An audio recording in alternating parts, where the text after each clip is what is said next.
Bueno, hermano, esta vivencia de Bulworth los domingos en la tarde, el siguiente domingo vamos a descansar de esta vivencia, de esta convivencia, y vamos a estar también muy felices, y así se va a refrendar el vínculo de amor que debe de existir entre nosotros, porque no somos cuates, ni parientes, ni carnales, ni mi carnal, no, somos hermanos en Yeshua, y nos debemos amor, no debáis a nadie nada, sino amor.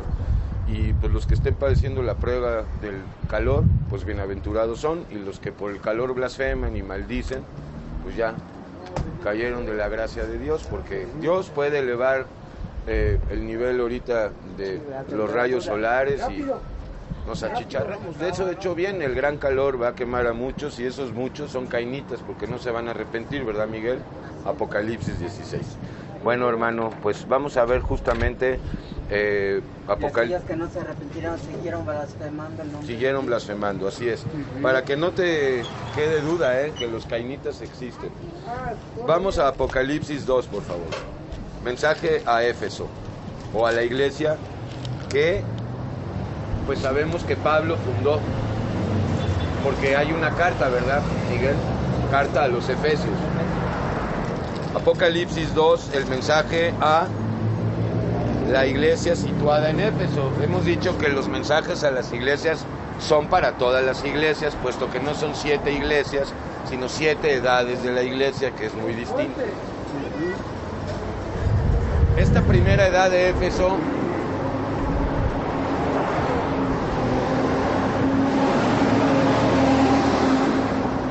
pues como toda es muy conflictiva, porque en el momento en que el Señor Yeshua derramó su Espíritu Santo en los apóstoles originales en el día de Pentecostés, Hechos 2, pues el diablo, Satanás, imitador, también reunió a una serie de discípulos de Satanás, ¿verdad?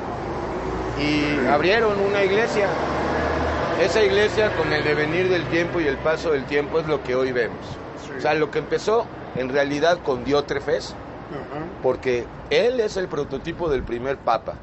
A mí no me importa que el primer papa lo haya nombrado Constantino, más bien él se nombró, y luego pues vinieron una sucesión de papas y hasta de una papisa, Juana, sino que Diótrefes es el primero. Y la iglesia apóstata no se fundó en el año 325, se fundó al mismo tiempo, fundación satánica, que la iglesia del Dios verdadero.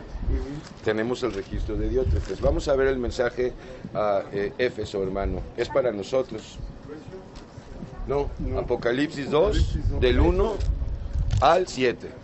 Apocalipsis 2, 1 al 7. Ok, entonces cada iglesia tenía un ángel. Por eso este mensaje va escrito al ángel de la iglesia en Éfeso. Hemos discutido que bien puede ser que no se trate de un ángel, sino de un mensajero humano. De hecho, esas son las dos posibilidades. O es un ángel o es un mensajero humano. Y pues yo me inclino más hacia la idea de que son mensajeros humanos. Pudiéramos pensar que el mensajero de la primera edad de la iglesia fue Pablo. Podríamos pensar que el mensajero de la segunda edad, por el testimonio que dio, podría ser un sujeto que el mundo le conoce como Policarpio de Esmirna, que fue discípulo del apóstol Juan directamente. Y bueno, pues han habido estudios que se han hecho con el afán de identificar al posible mensajero humano de cada edad. No nos importa en realidad tampoco.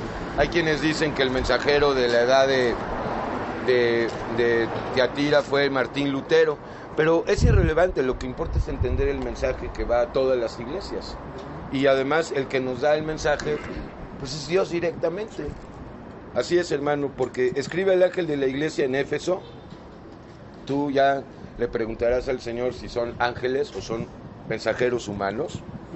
El que tiene las 7 estrellas en su diestra, el que anda en medio de los 7 candeleros de oro, estas cosas que ya había visto Juan en el capítulo 1, ¿verdad?, de este mismo libro. Yeshua se presentó como el que tiene las 7 estrellas en su diestra, el que anda en medio de los 7 candeleros de oro. Estos 7 candeleros de oro representan a las 7 edades de la iglesia. dice esto: yo conozco tus obras y tu arduo trabajo y paciencia, y que no puedes soportar a los malos, y has probado a los que se dicen ser apóstoles y no lo son, y los has hallado mentirosos. Y has sufrido, y has tenido paciencia, y has trabajado arduamente por amor de mi nombre, y no has desmayado. Aquí tenemos que detenernos y leer estos dos versículos como dirigidos a la verdadera iglesia de Dios. A partir del 4 hay un reproche que tiene Dios, pero este reproche en realidad no va para los hijos y las hijas de Dios que han permanecido y que permanecen en Dios. Lo que sucede es que la mayoría o muchos sí se desvían o se desviaron, y entonces contra esos o para esos va este versículo 4. Tengo contra ti que has dejado tu primer amor. ¿Cuál es el primer amor, hermano? Jesús. Así es, nuestro primer amor y único amor es Yeshua. El amor lo conocimos cuando conocimos a Yeshua. Entonces, ¿a qué se refiere Yeshua cuando les dice a estos que han dejado su primer amor? Dejaron a Yeshua y lo cambiaron, ¿por qué o por quién? Por ídolos, por doctrinas, por el mundo, por los pastores humanos. Y esto es lo que tiene en contra, que has dejado tu primer amor. Y ahí tenemos que permanecer, hermanos. Si te has desviado de tu primer amor, que es Yeshua, por la seducción de Satanás, por las doctrinas atractivas, por X, Y o Z, si estás en esa circunstancia o en esa situación, pues entonces sí debes de volver al primer amor y ahí permanecer, o sea, volver a Yeshua. A lo mejor empezaste bien, pero como veíamos en el Salmo 77, ¿verdad? El caso se da y es bastante conspicuo en que muchos empiezan bien, se regresan, desmayan, flaquean y regresan. Entonces siempre Yeshua exhorta: vuelvan al primer amor, volver a mí. Y así es, así es, también a Caín se le dijo: si bien hicieres, pues bien te iría. Pero pues profundizando un poco el 2 y el 3, dice: yo conozco tus obras y arduo trabajo y paciencia. Bueno, primero no son nuestras obras, son las obras de Dios. Tampoco es la paciencia nuestra, sino que es un fruto del Espíritu Santo.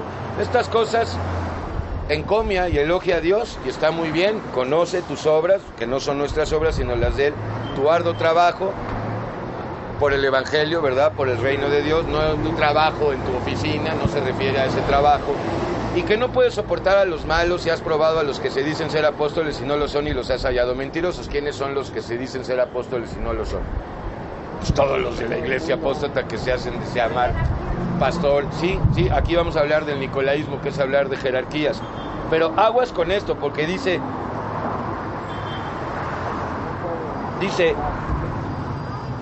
no puedes soportar a los malos. Aquí tenemos que profundizar, porque los malos somos todos. Sí. Entonces, si no hacemos esa lectura, terminamos pensando que los malos son otros. Y en este contexto, los que se hacen llamar apóstoles y no lo son. Son malos en el sentido de que son falsos apóstoles, falsos profetas, falsos maestros. Malos somos todos sin Yeshua. Y si de esa te sales, pues ya te deslizaste. Y has probado o discernido a los que se jactan de ser apóstoles y no lo son, y los has hallado mentirosos. ¿Cómo reconocemos a los falsos pastores? Por sus frutos, por sus obras, así es. Por la palabra que hablan y por la palabra o las palabras que dicen ya son parte de los frutos que dan, porque no nada más son acciones. Ya para la Biblia las palabras son obras. Por eso dice: daremos cuenta de cada palabra, porque para Dios las palabras no se las lleva el viento, ni se esfuman en el olvido, sino que Él escucha todo. Son las doctrinas que enseñan. Ok, ¿qué es lo que sufrimos? Dice el versículo 3. ¿Qué tipo de sufrimientos tenemos los hijos de Dios? Por el Evangelio. Rechazo, persecución, amenazas, todo esto. Has sufrido, has tenido paciencia, has trabajado arduamente. ¿Ves que hay mucho trabajo? Si empezaras a hablar, empezarías a trabajar y salario recibirías. Has trabajado por amor a mi nombre, al nombre del Señor, por amor a Yeshua, y no has desmayado. Ahorita lo leíamos en Gálatas: no nos cansemos de hacer el bien, ¿verdad? Ok, hermano. Entonces, y no has desmayado. Pero tengo contra ti que has dejado tu primer amor. Ya expliqué que esto va para las personas que han dejado el primer amor, que son todos aquellos que se desviaron de de la palabra original. Todavía Yeshua los exhorta a que vuelvan. Recuerda, por tanto, de dónde has caído, o más bien, hermano, que te levantes de tu caída, arrepiéntete. Esto indica que no estaban arrepentidos. Y haz las primeras obras, o vuelve a las obras de Dios, pues si no, vendré pronto a ti, quitaré tu vela del candelero de su lugar, y si no te hubieres arrepentido. Entonces la exhortación es a arrepentirnos, hermano, y vivir arrepentidos. Pero tienes esto es positivo: aborreces las obras de los nicolaitas, los cuales yo también aborrezo. ¿Cuáles eran las obras de los nicolaitas? Así es, hacer jerarquías en la iglesia. Lo que hoy vemos en la iglesia apóstata, ¿verdad? Por ejemplo, en la iglesia católica el nicolaísmo es brutal, es absurdo, es notorio. Sí. Pero también en la iglesia evangélica hay nicolaísmo, desde luego. Hay obispos, hay sacerdotes, hay profetas, hay diáconos. Entonces, todo eso de nicolaísmo es jerarquías dentro de la iglesia. En la iglesia verdadera de Dios no hay jerarquías, no hay diferencias. Aquí todos somos iguales. Allá es distinto. Entonces, hermano, tú aborreces las obras de los nicolaitas y también aborreces al nicolaita interior, ¿verdad? Porque tenemos un jerarca adentro que se quiere enseñorear de los demás y bla, bla, bla. Los cuales yo también aborrezco. Es digno de mencionar que Yeshua no dice que odia a los nicolaitas, odia las obras de los nicolaitas.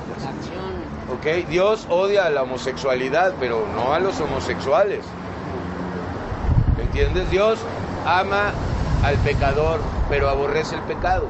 ¿Ok, hermano? Ve la promesa en el 7, el que tiene oído, oiga lo que el Espíritu dice a las iglesias, a todas las iglesias. Esta es la promesa: el que venciere, el que vive venciendo, porque tenemos que vivir venciendo, en victoria, somos guerreros, le daré de comer el árbol de la vida. El árbol de la vida que despreció Eva y Adán, porque ese árbol de la vida estaba en Génesis, pero no era atractivo. Era atractivo el árbol de la ciencia del bien y el mal, y como además Satanás le habló a Eva por medio de la serpiente, pues sucumbió.